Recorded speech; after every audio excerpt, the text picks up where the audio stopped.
Podcast El Tiempo.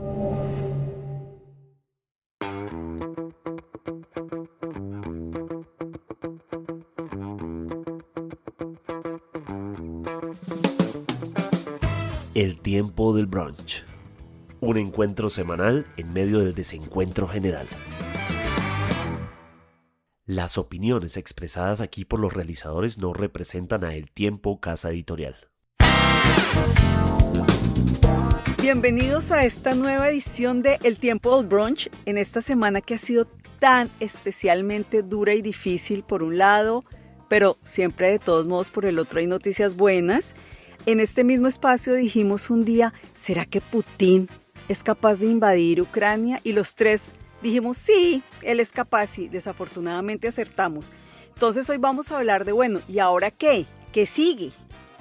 También vamos a hablar de la despenalización del aborto en Colombia, tema en el que todo el mundo ha opinado y nosotros no vamos a hacer la excepción. Y para el cierre, ya se está empezando a quitar la reglamentación del tapabocas en espacios abiertos. ¿Ustedes qué opinan? ¿Les parece bien, mal? ¿Lo van a seguir usando? ¿No lo van a seguir usando? Pero entonces, antes de entrar en estos temas tan serios, primero paso a saludar a mis amigos. Empiezo con Mauricio Reina. Mauricio, ¿cómo estás? Hola, yo bien, muy expectante de ver qué va a suceder en el mundo y en la economía mundial. Ya vamos a hablar con todo este conflicto de Ucrania y también expectante de saber qué van a decir ustedes al respecto, pero estoy también como con una cierta nostalgia porque está reviviendo una práctica que a mí me tocó mucho en la juventud, en la infancia y que ahora tenemos de nuevo con nosotros, que es las cartas que manda la gente con consultas. Por eso vamos a inaugurar una sección con ustedes que se llama El Consultorio. Y dice así: admirados y respetados Olga Elena Carreño y Vladimir Carreño, siempre me enseñaron que el comportamiento de una persona debe evaluarse de acuerdo con las oportunidades que tuvo esa persona de tener una buena educación. Sin embargo, últimamente ando desconcertada con las maneras de algunas personas. Por eso les pido que me digan, en su inmensa sapiencia, cuál de estos comportamientos es peor y por qué. Primero, el congresista que se hace profilaxis dental con la esquina de una hoja de papel en plena sesión del Congreso. Segundo, el mensajero que se hace profilaxis facial en el espejo de una moto. Tercero, la niña bonita que se explora las puntas en busca de horquilla mientras espera a una amiga en un café. Respetuosamente, firma Confundida.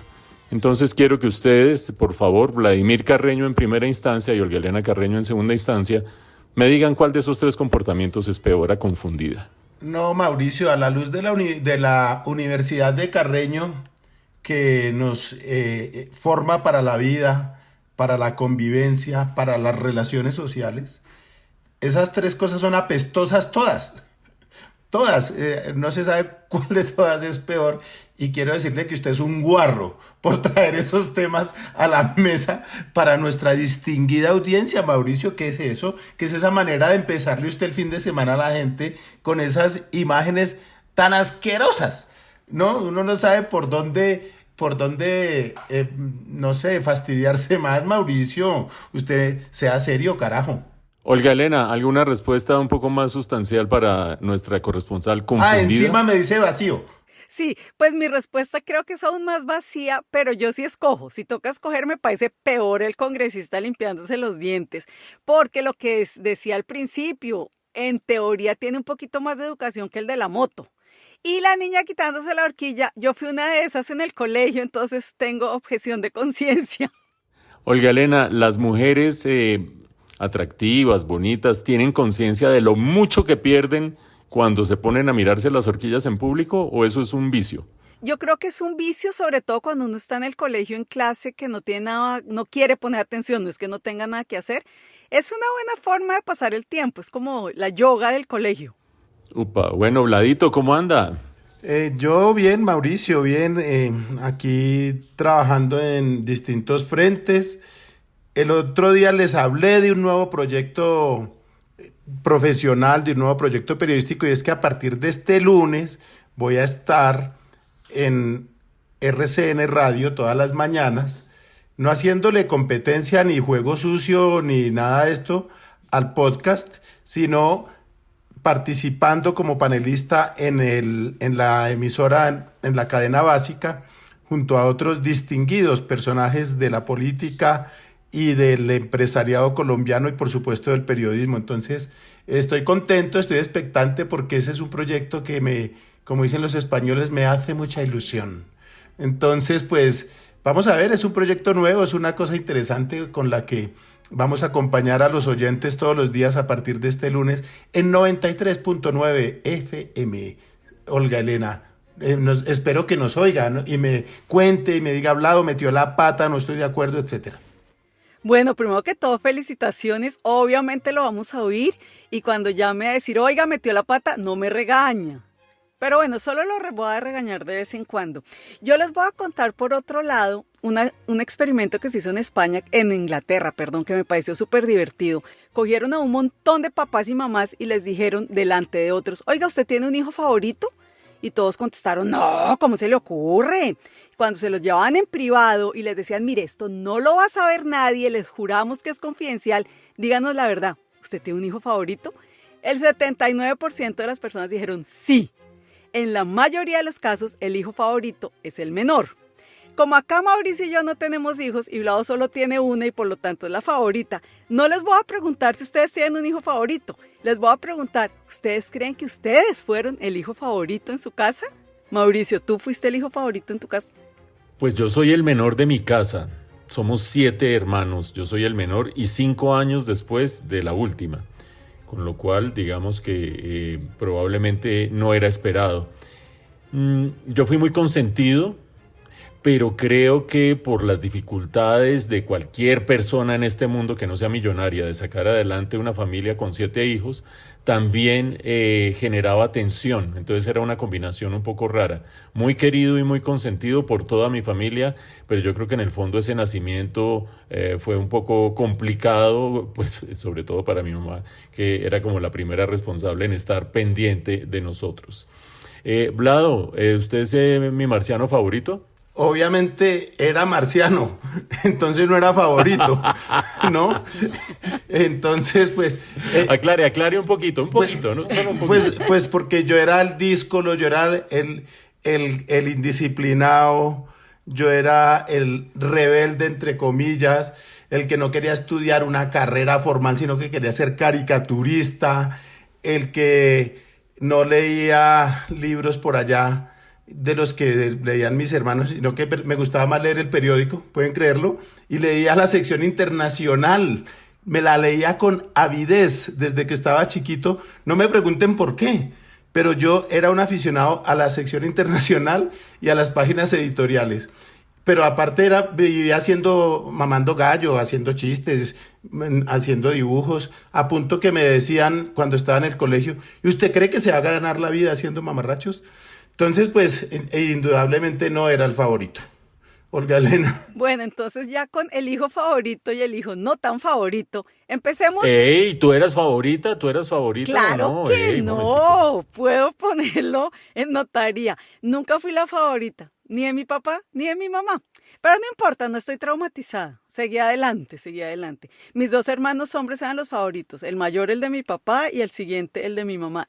Y hasta mi papá murió, pero hasta el día de hoy creo que siguen las cosas iguales. Pero bueno, no importa, ahí vamos adelante, toca seguir. Y entonces ya después del hijo favorito, el no tan favorito y la nada favorita, ¿qué tal si Mauricio ya nos entra, después de una mini música, a los temas más graves y más serios de los que no nos gusta hablar, pero toca?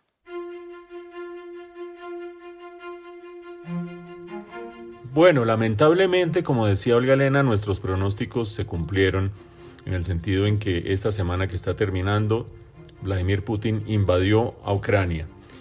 Y yo quiero recordar lo que se ve desde Occidente. Se ve a un tirano que está haciendo de las suyas frente a países vecinos, frente a países débiles, frente a gobiernos frágiles, con una inferioridad bélica muy evidente.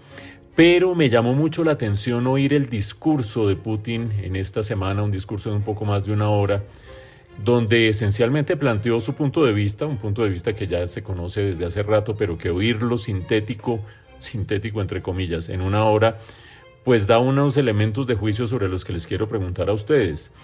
Putin hace un recuento de la historia de la región mucho antes de la Unión Soviética incluso, de cómo esos territorios, esas razas y esas culturas han sido parte de una misma familia, llamémoslo así, tanto Ucrania como Rusia, Bielorrusia, países vecinos, y cómo con el paso del tiempo y con la caída de la Unión Soviética, Occidente llevó a lo que él denomina una disolución y una humillación del pueblo ruso por parte de Occidente. Y fuera de eso aclara que desde la disolución de la Unión Soviética lo único que ha hecho Occidente, insisto, este es el punto de vista de Putin, es ir acorralando a Rusia. Menciona, por supuesto, la expansión de la OTAN, menciona la adhesión a la OTAN de los países bálticos, de otros países vecinos, y con una calma de esas que tienen quienes viven la historia por quinquenios, por decenios o incluso por siglos, como pueden ser los chinos, los rusos o las guerrillas colombianas, fue haciendo un recuento de esa manera como Occidente poco a poco lo fue, según él, acorralando. Y finalmente justificó la invasión a Ucrania diciendo esto es una recuperación de un territorio que pertenece a Rusia, por lo menos las repúblicas separatistas. Esto es una respuesta al expansionismo de Occidente y esto además es una muestra de que nosotros también, como Estados Unidos y la OTAN, terminaron agrediendo y bombardeando a Yugoslavia al final del siglo pasado, y como Estados Unidos terminó invadiendo a Irak unos años después, nosotros también podemos hacer cosas similares con justificación sin que el mundo nos vaya a mirar mal. Yo les quiero preguntar a ustedes si algo de eso para nosotros que somos tan ajenos a esa historia, a esa vida, a esa cultura, y que vemos todo desde la perspectiva, con mayor o menor grado, en mayor o menor grado, de Occidente, de quien detesta a los tiranos, de quien defiende la democracia cada vez más desprestigiada internacionalmente, si algo de ese discurso, si algo de esas justificaciones nos resuenan o les resuenan a ustedes, y si creen que finalmente Estados Unidos y la OTAN se van a quedar quietos en el entendido que Ucrania no es parte de la OTAN y por lo tanto no habrá una reacción solidaria desde el punto de vista militar, no tiene que haberla institucionalmente, y si ahí plantará Putin o seguirá cada 5 años, cada 8 años, como lo hizo con Crimea y ahora Ucrania, expandiendo Rusia como con una nostalgia del antiguo imperio soviético. Y entonces quiero preguntarle, Olga Elena, ¿qué te suscita todas estas reflexiones? Pues yo para comenzar creo que nosotros en Occidente sí desde luego recibimos mucha más información de Occidente que de Rusia, pero no por eso quiere decir que estemos tan mal informados. Claro, si bien es cierto que aquí no se sabía mucho, que es que esto que está pasando en esta zona del este de Ucrania no es nuevo, que es una guerra civil que ya lleva mucho tiempo, que los rusos dicen que es que están los ucranianos maltratando a los rusoparlantes de esa zona. Entonces sí tendríamos que investigar más, no estoy justificando para nada lo que hace Putin, pero sí hay que estudiar un poco más qué ha pasado en la zona. Yo creo que a Colombia, a los colombianos no les resuena tanto ese discurso de Putin, yo creo que porque además ni lo oyen. Entonces, como solo leemos los titulares, de pronto en los titulares de Occidente no ponen nada de eso, entonces por eso no les resuena. ¿Qué me preocupa de este conflicto? Que si Estados Unidos y la OTAN se quedan quietos, entendiéndose quietos con solo sanciones, pero no entran con armamento ni nada, pues China va a empezar a decir, me puedo coger a Taiwán, y así muchos tiranos pueden empezar a tener ideas. Entonces eso pues me parece grave. Que esto afecta a todo el planeta, pues claro que afecta a todo el planeta, desde el precio de la gasolina, pasando por todo. O sea, si la gasolina sube, pues todo sube. Entonces esa parte nos va a afectar a todos, nos guste o no. Yo quiero aquí hacer una reflexión que me parece súper interesante. Se la oí a mi profesor de historia una vez que decía, el problema no es cómo se entra a una guerra. Entrar a una guerra no es tan difícil. el problema es cómo se sale de la guerra. Y no solo cómo se sale físicamente, o sea, cómo se sale uno de ahí, sino cómo sale el país. Vamos a suponer que Putin gana porque se queda con toda esa zona, incluso se queda con toda Ucrania. Pero si queda un país desbaratado económicamente, que no puede seguir creciendo, que la gente ya no lo quiere, queda tan debilitado que puede venir cualquier otro y en 5 minutos, como dicen, montársela, ganarle, ponérsela encima. Entonces, a mí me parece que aquí Putin se la está jugando a fondo, porque no solo son todas las sanciones económicas que ya se están empezando a ver, las que más le pondrán, y si además queda tan debilitado, ¿qué saca el ser dueño de Ucrania si después quedó tan debilitado, ¿no? Entonces ese, digamos, es mi análisis que hago en este momento y quisiera saber cómo va a quedar Rusia después de esta invasión. Vlado, ¿tú qué opinas de este tema? Pues, a ver, yo estoy de acuerdo contigo en la apreciación de tu profesor, y es que con las guerras pasa lo mismo que con las dictaduras. Se sabe cómo empiezan, pero nunca cómo terminan. Y eso es una tragedia, no para los personajes que las protagonizan, las dictaduras o las guerras, sino para el pueblo, para la población, para el ciudadano de a pie.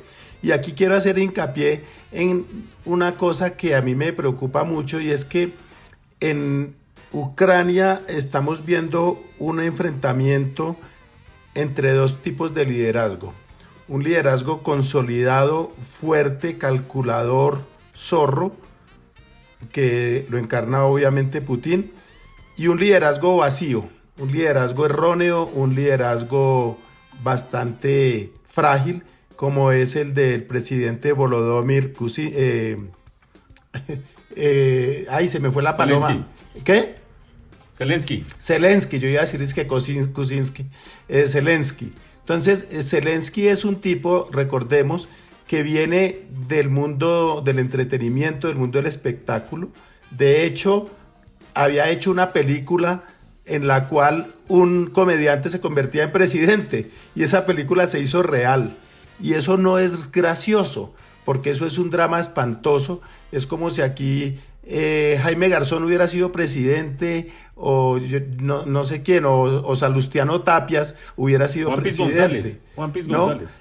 Pues yo digo para no ponerlo en términos de ahora, porque si no entonces empiezan los comentarios de otra índole. Pero sí, es una tragedia, porque es gente que, viniendo del entretenimiento, no tiene el conocimiento, no tiene la capacidad para liderar, para manejar un país. Hemos visto casos recientes como el de un presidente en Guatemala que era otro cómico, que también era un desastre.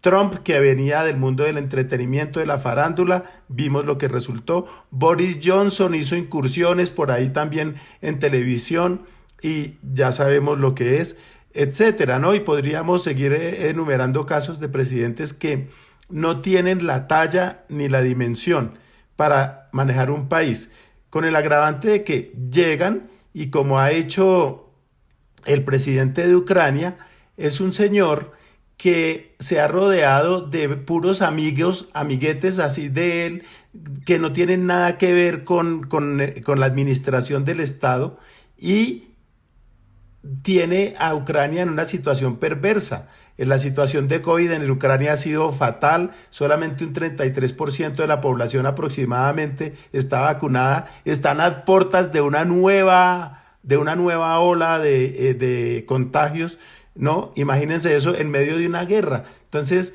imagínense cómo poder hacer esto. No va a poder haber vacunaciones, no van a poder asistir a la gente que se enferme, etcétera, etcétera. Es un desastre por donde uno lo mire.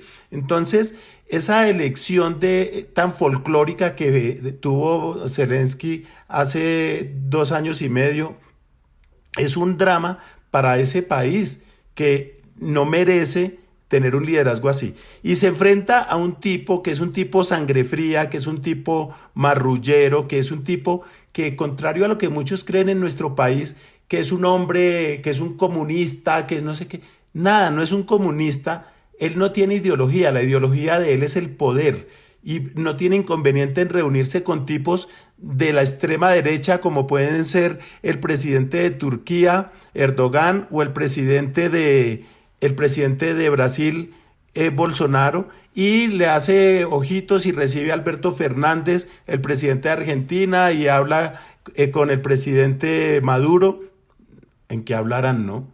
Porque es que Maduro no habla ni español, ¿cómo será para el ruso? Pero bueno, entonces imagínense lo que puede ser eso en un tipo que no tiene la gente dice, no, es que el comunismo imperialista se está retomando Europa. No es el comunismo imperialista. De hecho, los comunistas de Rusia dentro del país están en contra de la guerra.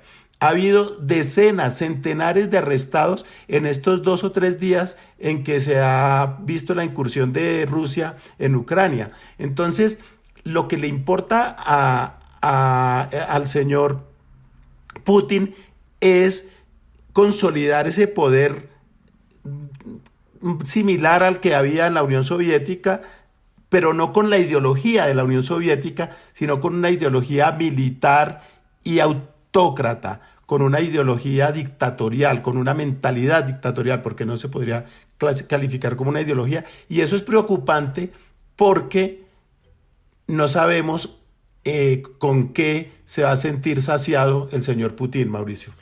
Muy bien, yo quiero cerrar esta sección con una breve respuesta de cada uno. Perdón, es que me inspiré porque es que este tema de verdad me preocupa mucho. Bueno, espero que en el pop quiz no se inspire tanto. Y es, ¿cuál es el menos peor de los escenarios?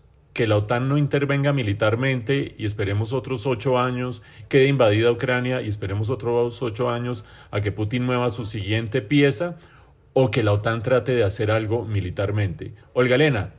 No, yo creo que el mejor de los escenarios es que Rusia lentamente se robe a Ucrania. Me da pesar, no lo debería decir, no es políticamente correcto, pero para el mundo es mejor. Para los ucranianos no, pero para el mundo sí sería el mejor de los escenarios. Sin intervención de Occidente, entiendo qué quieres decir. Vladito, Volodimircito. Mauricio, yo creo que una intervención militar de Occidente desataría una guerra de grandes proporciones que no sería muy larga porque indudablemente una tercera guerra mundial sería bastante corta porque el armamento que hay ahí pendiente de usar es bastante peligroso. Entonces yo pienso que sería menos grave que Occidente no interviniera tan de frente. Muy bien, ¿Usted? lamentablemente yo estoy de acuerdo con ustedes. Yo creo que estamos asistiendo a la lenta decadencia de Estados Unidos como poder hegemónico, con la emergencia lenta de China, y en la mitad Rusia trata de hacer lo que quiere hacer Putin, que es como restablecer, yo estoy de acuerdo con Vlado, con una mentalidad autocrática, la antigua Unión Soviética lentamente, pero no llegará tan lejos en la medida en que China tarde o temprano va a tener la sartén absoluta por el mango. Mientras tanto, nosotros en el último asiento del último vagón del tren que se está rezagando. Y de esa manera vamos a dar paso a que Olga Elena nos cuente otra batalla larga que hubo o que sigue habiendo en este país alrededor de un tema candente. Bueno, pues así es, después de muchos años, muchas luchas, muchos intentos, finalmente se aprobó el aborto en Colombia, o se despenalizó, para ser más exactos. De este tema ha hablado todo el mundo, no hay una persona que no haya dado su opinión, y pues yo creo que nosotros no vamos a hacer la excepción. Como hay tanto para decir que me podría quedar aquí 3 días, pues solo voy a hablar de 5 cosas y las voy a enumerar. Básicamente no voy a profundizar porque si no, no acabo nunca. Lo primero que quiero decir es que después de leer tanto sobre el aborto y la despenalización, mi primera inquietud es urgente que en Colombia se dé clases de educación sexual. Las burradas que uno tiene que leer, uno dice, pero ¿qué es lo que la gente está diciendo? Empezando por el mismísimo señor presidente de la República, cuando dice que ahora el aborto se va a convertir en método anticonceptivo. A ver, señor presidente, le explico. Anticonceptivo significa antes de concebir. Si uno necesita abortar es porque ya concebió, ya engendró. Entonces, por favor, clases de educación sexual número 1. 2, mucha gente dice que los hombres no se metan a opinar, que esto es tema de mujeres. ¿Cómo que no? O sea, un embarazo es de 2, hombre con mujer. Los hombres tienen todo el derecho a opinar, no solo el derecho, es que tienen la obligación de decirnos qué piensan, de opinar, de estar al tanto. Lo que no tienen derecho es a decir bobadas como que es que las mujeres son unas descuidadas y por eso se embarazó. ¿Y usted por qué no se hizo la vasectomía? ¿Y usted por qué no se puso un condón? ¿Qué tal esos machitos que salen a criticar por la posibilidad de que una mujer aborte cuando ellos apenas se enteraron que su pareja quedó embarazada, se desaparecieron, nunca se responsabilizaron del bebé, mandan 50,000 pesos al mes y eso solo porque el juez los obliga? Entonces, me interesa mucho la opinión de los hombres, pero sean serios y ahorita quiero oír las de ustedes porque a mí sí me interesan mucho la opinión de ustedes. Otras personas dicen que cuando están de acuerdo con que se debe despenalizar el aborto, dicen, es que las mujeres son dueñas de su cuerpo. No, momentico, despacito. Por supuesto que las mujeres somos dueñas de nuestro cuerpo y por eso nos podemos pintar las uñas o poner silicona. Pero es que tomar la decisión de abortar va mucho más allá de mi cuerpo. Estoy tomando la decisión de mi vida, de mi futuro, de la vida de otro ser humano, si lo dejo que nazca o que no nazca. Entonces no podemos banalizar esto de que las mujeres somos dueñas del cuerpo. Pues sí, nos cortamos el pelo, pero seamos profundos en qué significa un aborto. Me encanta que se van a acabar las clínicas clandestinas de abortos, que me parece que no puede haber nada más espantoso en el mundo y esos carniceros que fungen de médicos. Y para terminar, última reflexión que quiero hacer es, ¿por qué a las mujeres en Colombia nos ponen tantas trabas para ligarnos las trompas? Ay, que está muy joven, ay, que hasta ahora tiene 2 hijos. ¿Qué tal que se le mueran y quiera tener más? Como si uno cambiara de hijos como cambiar de calzones. Si una mujer pide que le hagan la ligadura de trompas y ya es mayor de edad, se la tienen que hacer. ¿Cómo así que no? Que le tiene que dar permiso a su papá y si no es su papá, su mamá y si no su hermano y su marido. ¿Por qué nos van a tener que dar permiso mi marido, mi papá o mi hermano? No. Y por no hacer esas ligaduras es que las mujeres terminan embarazadas sin querer y terminan teniendo los abortos que nadie quisiera tener porque nadie aborta por placer, nadie quiere tener un aborto. Es una medida extrema, dolorosa, angustiante que a veces algunas personas tienen que tomar. Entonces, como les decía, a mí sí me interesa mucho la opinión de ustedes, hombres. Vlado, quiero tu opinión. Olga Elena, voy a ser bien breve y por un lado pues tengo que decir que estoy de acuerdo con esa decisión que tomó la Corte Constitucional porque era una decisión que estuvo embolatada mucho tiempo, el Congreso no la quiso tomar y tuvo que tomarla la Corte porque es que el Congreso acá se lava las manos y le toca a la Corte asumir los chicharrones que no asume el Congreso cuando se trata de temas delicados como son la unión de parejas del mismo sexo, la adopción de niños por parte de parejas gays y ahora el tema del aborto, entre otros muchos temas complejos, el tema de la despenalización de la dosis mínima, etcétera, etcétera. Entonces, el Congreso no hace la tarea, la tiene que hacer la Corte Constitucional y después el presidente sale con afirmaciones del tipo de que es que 5 personas no pueden tomar una decisión sobre algo tan importante, desconociendo de esa manera la arquitectura institucional del país, pero además olvidando que a los señores de la Corte Constitucional los elige el Senado de la República, ¿no? Entonces ahí se le olvida y se le olvida cómo funciona un país. En Estados Unidos 9 señores toman las decisiones que de alguna manera influyen en la vida de 250 millones de norteamericanos. Entonces, esa es un argumento tan ridículo de parte de alguien que ocupa la presidencia que de verdad da rabia. Pero lo otro es que los hombres opinen sobre el aborto.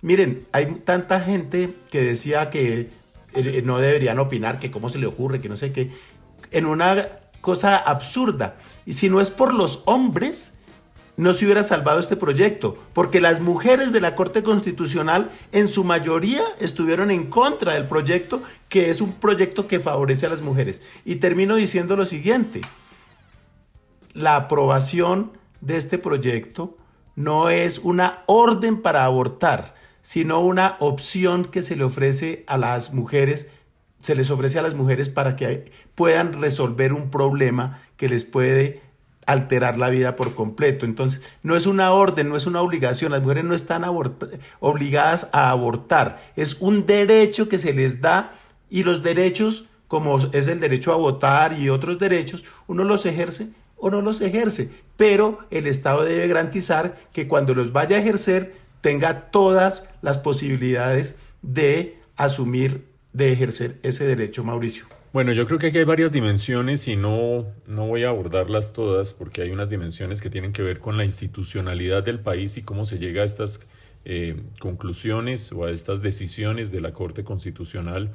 Estoy de acuerdo con Vlado en el sentido en que aquí hay un arreglo institucional en el marco de unas consideraciones democráticas en las cuales no son 5 personas decidiendo por todo el mundo, son 9 personas desarrollando los principios constitucionales que fueron resultado de un proceso de una asamblea constituyente, y esas 9 personas son el resultado de nombramientos de instituciones que tienen también procedimientos democráticos detrás. Por lo tanto, estoy de acuerdo con Vlado, desconocer esa realidad y simplificar todo en que 5 personas deciden por todo un país es desconocer algunos de los avances que ha tenido la institucionalidad en Colombia. Esas 5 personas son la mayoría de un grupo de 9 personas que representan a el pueblo colombiano para desarrollar una constitución que fue a su vez construida democráticamente. Esos comentarios son claramente politiqueros. Los comentarios de 5 personas no pueden, etcétera, etcétera, es un aprovechamiento político de una decisión que tiene sus ángulos sensibles, y ese aprovechamiento politiquero lo está haciendo todo el mundo. El que dice que van a convocar un referendo, entonces hay que convocar un referendo, dice el expresidente Álvaro Uribe, dice Juan Diego Gómez, el presidente del Senado. Dicho sea de paso, ¿para qué se viene ahora a flagelar tanto y a decir que es terrible esto el presidente del Congreso, cuando el Congreso ha sido la institución que desde 2006 ha ignorado múltiples llamados de la Corte Constitucional para reglamentar esta cuestión del aborto? Entonces no hacen nada, no hacen un carajo para reglamentar lo que les toca por funciones constitucionales, y ahora sí van a convocar un referendo. Creo yo que las banderas políticas en las que se están arropando una cantidad de víctimas frágiles y mártires de esta situación política es pura politiquería en un contexto electoral. Creo yo que cuando la Corte Constitucional se demoró más de 500 días en sacar adelante estas decisiones a partir de las demandas, jamás pensó, o quién sabe si lo hizo, que esto iba a caer en plena campaña electoral, y esto es una desgracia que caiga en manos de politiqueros, porque, y esta es mi última observación, más allá de la politiquería y más allá de los que se desgañitan diciendo que el pueblo colombiano y que la vida y que la provida, aquí sí hay un tema sensible que creo que le quedó mal a la Corte. Yo estoy de acuerdo con la decisión de la Corte. Estoy de acuerdo con que aquí hay una defensa de unos derechos que son el derecho a la salud, el derecho a la igualdad, en la medida en que las más perjudicadas cuando está penalizado el aborto son las mujeres de menores ingresos y las mujeres en zonas más marginales del país. Y estoy de acuerdo en que aquí hay un derecho de por medio que es el de la libertad de conciencia, la libertad de las mujeres de decidir si son madres o no son madres. El hecho de que por X o Y circunstancia hayan quedado embarazadas no quiere decir que inmediatamente dejan de tener la autonomía de decidir sobre su vida. ¿Hasta qué punto? Y ahí viene la zona más delicada en la que nadie se pone de acuerdo, y es cuando no está de por medio solo, como decía Olga Elena, el cuerpo de la mujer y la vida de la mujer, sino otra vida. ¿Cuál es ese momento? Entonces habrá unos maximalistas que dicen el momento en que el embrión se une al óvulo. Habrá otros menos maximalistas que dicen... El embrión no, Mauricio, el espermatozoide. El espermatozoide, perdón, gracias Vladito. El espermatozoide se une al óvulo. Habrá otros menos maximalistas que dicen el momento en que el feto es sintiente. Habrá otros, y creo que por aquí me sintonizo yo, el momento en que si sale del cuerpo materno puede sobrevivir. Y resulta que post decisión de la Corte, nos hemos enterado con estadísticas y casos específicos que no es a las 24 semanas, sino un poco antes, que muchos seres humanos han podido sobrevivir por fuera del cuerpo materno. Por lo tanto, creo yo que allí sí se pifió la Corte al meterse en una zona tan delicada de llevar la despenalización hasta las 24 semanas, porque hay evidencia científica que muestra que si hoy en día una colombiana aborta a las 24 semanas, puede estar acabando con una vida que ya de por sí era autónoma a esas alturas y no necesariamente tomando decisiones sobre su propio cuerpo, Olga Elena. Yo estoy de acuerdo, me parece que 24 semanas es un montón, no soy experta en el tema, pero sí debo decir algo. En los países como Inglaterra, por ejemplo, donde se permite el aborto hasta la semana 24, solo el 1% se hacen después de la semana 20. El 95% se hacen en los primeros 60 días. Entonces, esa es una ventana que dejan para casos extremos, cuando la gente no puede hacerlo al principio. Y seamos sinceros, no me imagino en Colombia cómo será esto, que le pida permiso a la EPS, que vaya a una clínica, que vaya a la otra, que espere, que el médico, que objeción de conciencia, que ya vengo, que entonces se pasa el tiempo. Entonces yo creo que es importante haber dejado esa ventana larga, más que todo por la burocracia y por la lentitud. Pero para tranquilidad de todos, incluso mía, sí sé que son muy, muy pocos los casos donde la mujer hace el aborto después del tercer mes. La experiencia de Colombia y de otros países, por supuesto, pero conocemos la nuestra, muestra que las zonas grises en la normatividad, las zonas grises en la reglamentación, son las que terminan limitando la efectividad de esta clase de medidas. Y aquí hay dos zonas grises. La primera, esa de las 24 semanas. Basta con que un trámite burocrático demore la situación de una mujer que está buscando el aborto y la lleve a las 24 semanas y media para que se fracase su propósito de abortar, cuando pudo haber empezado el trámite mucho antes. Y la segunda zona gris también la mencionó Olga Elena, la objeción de conciencia. Yo creo que puede haber objetores de conciencia, personas que por sus creencias, su fe, lo que ustedes quieran, dice: yo no voy a practicar un aborto. Pero sí es cierto que la normatividad en Colombia dice que toda institución, no persona, debe tener personas idóneas para practicar el aborto. Ya quiero ver yo si todas las IPS de este país terminan teniendo alguien idóneo para practicar el aborto.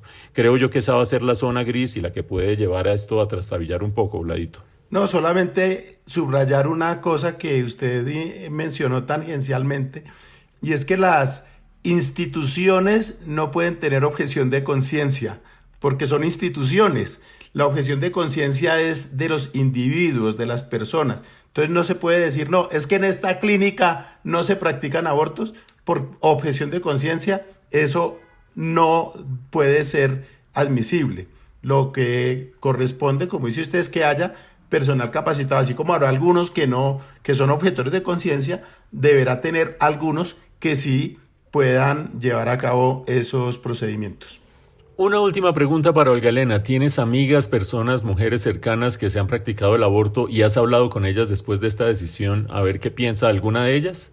Pues yo me estaba preguntando el otro día, oiga, yo no conozco a nadie que haya abortado. Y después llegué a la conclusión, y es que no han abortado, es que de pronto no me han contado, porque como es un tabú, como se les trata mal, se les trata de asesinas, pues lo más probable es que si alguna lo ha hecho, no me haya contado. Pero por eso no puedo compartir, digamos, una experiencia, porque nadie me ha contado.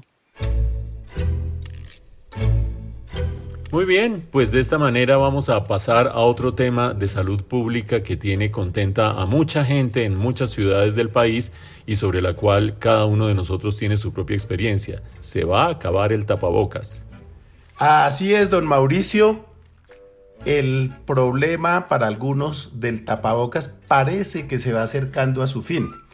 Y yo digo problema porque para algunos es un inconveniente. Para mí, la verdad, no ha sido inconveniente. Yo no tengo ningún reparo en ponerme tapabocas, mascarilla o barbejo, como les dicen en otros lados. Barbijo, como les dicen en otros lados. Entonces, pues yo quería que habláramos un poco de eso. ¿Ustedes cómo han vivido esa experiencia? ¿Les ha incomodado? ¿Les parece una mamera? ¿O lo asumen estoicamente ¿O creen que ha sido por el contrario más que eso y ha sido una medida muy buena porque no nos ha vuelto a dar gripa prácticamente y porque nos ha protegido de otros males? ¿Qué opinan ustedes? Y arranco por mi querida Olga Elena. Pues mire, yo he leído ahora en Twitter gente que dice, qué dicha, la libertad, la felicidad, se acabó el tapabocas. Y mi primera reflexión es, oiga, pero si el tapabocas le acababa con su libertad y su felicidad, sí tenían muy poca felicidad y muy poca libertad, porque que cambien de vida. Yo quiero decir que a mí, como hablado, el tapabocas no me molesta. Obviamente no es lo máximo, pero tampoco me incomoda tanto como el aborto. Ahorita esto es opcional quitárselo, no es obligación. Y además es en zonas abiertas, o sea, no hay que tampoco exagerar que en todas partes. Y como es opcional, yo voy a hacer uso de mi libertad de escoger y yo lo voy a seguir usando, especialmente en sitios con mucha gente, en el transporte público, si me subo a un bus, a un avión, a un tren, a lo que sea, lo seguiré usando, porque es que de verdad a mí que me daba gripa por lo menos 4 veces al año, llevo 2 años en que ni gripa, ni dolor de estómago, ni nada. Entonces yo sí creo que es muy bueno, yo sí creo que, no sé si me salvó la vida, o sea, nunca lo voy a saber, pero es posible que a muchos nos haya salvado la vida. Entonces yo soy pro tapabocas, aunque debo decir que como soy ecologista, sufro mucho porque la gente no los bota donde debe ser, como debe ser, los encuentro uno tirados en la calle, o sea, para el planeta esto ha sido terrible. Entonces ahí me peleo entre que me gusta y lo odio, pero lo seguiré usando porque yo puedo seguir usándolo y nadie me puede prohibir seguir usándolo. Bueno, yo quisiera recordar antes de hablar de mi experiencia personal algo que a mucha gente se le está olvidando. La gente dice, ay, se acabó el tapabocas, se acabó la pandemia, huepa, salimos todos. Hay 2 cosas que hay que tener presente, que el COVID va a terminar siendo un virus endémico y en condición de endémico quiere decir que aparece y reaparece y que todos vamos a tener que seguirnos vacunando hacia adelante. Aparece y reaparece como que, como la gripa o como las enfermedades pulmonares en los países que tienen estaciones, cuando llega el invierno o incluso cuando llega la primavera, y mucha gente no cae en cuenta de eso y creo que hay que tenerlo presente, sobre todo porque, y esta es la segunda consideración, hay que recordar que va a afectar y sigue afectando mucho más a las zonas pobres del planeta, que son aquellas zonas en las cuales hay los menores índices de vacunación y donde las drogas que ya se han ido desarrollando también para minorar síntomas van a llegar menos porque son más costosas o porque no son accesibles para la gente. Es decir, el que salgamos felices desde el mes entrante, es decir, la semana entrante, sin tapabocas a la calle, no quiere decir que esto y su poder letal ha terminado. 5 millones de personas han muerto en el mundo, otros cálculos dicen que 15 millones de personas por el otro indicador que es el exceso de muertes, o sea que esto no es un chiste. Pero la parte más anecdótica tiene que ver con el uso que cada cual hizo del tapabocas. A mí no deja de sorprenderme que 2 años después de usar tapabocas y de encontrar tapabocas en la calle y a la vez que el mundo fue capaz de desarrollar una vacuna en un tiempo récord de un año, eso es un logro de la comunidad científica monumental. Acuérdense ustedes que la vacuna contra el polio duró 20 años desde que se empezó a investigar hasta que le dieron la licencia. Los tapabocas sigan siendo tan pinches, es decir, a mí de los mejores laboratorios uno los compra en las mejores farmacias y todos huelen a ajiaco, ¿no? Primer punto, yo no sé si será que hay ahí de por medio que el textil que se usa en los tapabocas más eficaces tienen algún componente, pero huelen horrorosos, incluso si uno estrena 2 al día, huele eso feísimo. Segundo punto, los tapabocas pueden ser tremendamente feos. La gente que cree que por salir con un tapabocas con un lagarto de Lacoste está haciendo un acto como de sofisticación, eso es terriblemente maluco. Y tercero, yo no me acostumbro a encontrarme y hablar de cerca con alguien sin tapabocas. Yo hoy sé que todavía no he entrado a regir la libertad en espacios públicos. Veo un hijo de madre sin tapabocas caminando en la calle y lo miro más feo que cuando Olga Elena se monta a un avión y hay alguien con el wifi abierto, habladito. No, Mauricio, ahí hay 2 cosas que quiero decir. Una rápida es que yo uso tapabocas, mi tapabocas no huele a ajiaco ni huele a nada, huele a telita. El mío Porque tampoco, el mío mi tapabocas no es yo no uso tapabocas desechables precisamente para no contaminar. Entonces compré varios de telita, los lavo y los voy reemplazando, etcétera, pero se De esos lavan. que no sirven para nada. ¿No? De esos que no sirven para nada. Súbase a un avión con uno de esos y era que no lo dejan. Pues no, pues me toca ahí usar de esos quirúrgicos que llaman, pero los de tela, pues sí, a mí me han servido. Y lo otro es que es paradójico que uno use el tapabocas en la calle actualmente y llega al restaurante y se lo quita y todo el mundo hablando a los gritos, cantando, no sé qué y tal. Pero son esas cosas de la vida moderna que no entendemos. Esas eran mis observaciones, mis queridos amiguitos. Pop quiz, pop quiz. ¿Les va a dar nostalgia y o temor salir a la calle sin tapabocas la próxima semana? Olga Elena. Pues nostalgia no, pero temor sí, y además voy a salir con tapabocas. Además compré muchos y son muy bonitos de todos los colores, tengo que usarlos. Epa, Bladito. Mauricio, ¿sabe una cosa? Yo los voy a extrañar porque yo voy a hacer una confesión. A mí me intrigaba cuando veía a una mujer y le veía los ojos nada más, diría, ¿cómo será el resto de la cara de esta mujer? ¿Cómo será su nariz? ¿Cómo será su boca? No, me producía más curiosidad que un escote. ¿No? O sea, usted está como los árabes que solo ven los ojos y entonces les Exacto. parecen súper sexy. Me parece súper sexy, de verdad. Me parecía súper sexy. Yo decía, ¿qué habrá debajo de esos ojos? ¿No? De ahí para abajo, ¿qué habrá? Eso me parecía bonito, me parece todavía una intriga muy sensual. Bueno, ahí está la apreciación estético, erótico, emocional de un implemento que ha ayudado a salvar muchas vidas y que algunos echarán de menos y otros echarán en la cartera para arriba y para abajo durante varios años como el Galena. Yo voy a seguir usando tapabocas, sobre todo cuando vaya a un sitio donde haya gran aglomeración. Voy a seguir mirando feo al que vaya a hacer la transición de estar en un lugar público a entrar a un lugar privado. Entonces, ¿qué, hermano? ¿Todo bien o qué? Y sin ponerse el tapabocas lo voy a mirar feo. Y creo, y esto lo he aprendido montándome aviones, que los tapabocas de tela que uno lava con Downy o con Suavitel y que le quedan oliendo delicioso, no son tan eficaces como los que huelen a ajiaco y que venden en la droguería. Y con eso nos estamos despidiendo por esta semana y ustedes acompáñenos la próxima semana una vez más en el tiempo del brunch.